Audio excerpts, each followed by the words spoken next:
इमाम आज़म अबू हनीफ़ा रहमतुल्लाह अलैह के पास एक बच्चा आया और लड़कपन की उम्र में था, वो लड़का था। तो आकर उसने आपसे सवाल किया कि अगर बंदा रात को इशा की नमाज़ पढ़ कर सोए और सोए हुए गुस्ल फ़र्ज़ हो जाए तो उठकर वो गुस्ल करके दोबारा इशा की नमाज़ पढ़ेगा या नहीं पढ़ेगा? आपने फरमाया हाँ, दोबारा पढ़नी पड़ेगी। हाँ जी, इससे परेशान हो जाते हैं कि ऐसा नहीं जी आज तक सुने, ऐसे ही है ना। तो आपने उसे कहा दोबारा पढ़नी पड़ेगी। उसने कहा जी बहुत शुक्रिया, वो चला गया।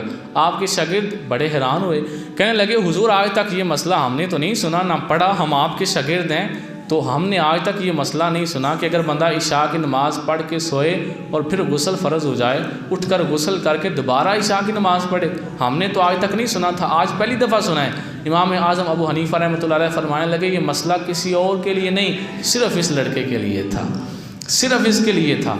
पूछा जी क्यों?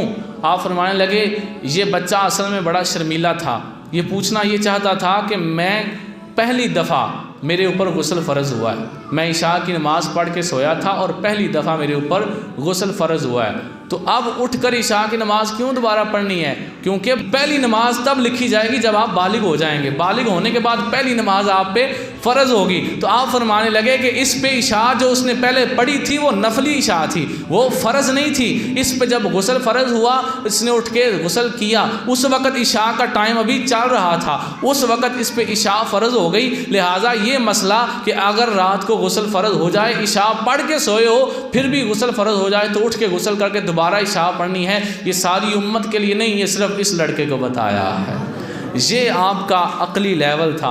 और कमाल की बात यह है कि आपने उससे पूछा नहीं था कि भाई ये तू अपने लिए पूछ रहा है या किसी और के लिए पूछ रहा है। आप समझ गए थे कि ये लड़का अभी उसकी उम्र भी लड़कपन की थी, तो आप समझ गए कि ये अपने लिए पूछ रहा है कि मेरे ऊपर पहली दफ़ा इस तरह गुस्ल फ़र्ज़ हुआ तो मेरा नमाज दोबारा पढ़नी है कि नहीं। तो आपने कहा कि तुझे नमाज दोबारा पढ़नी पड़ेगी।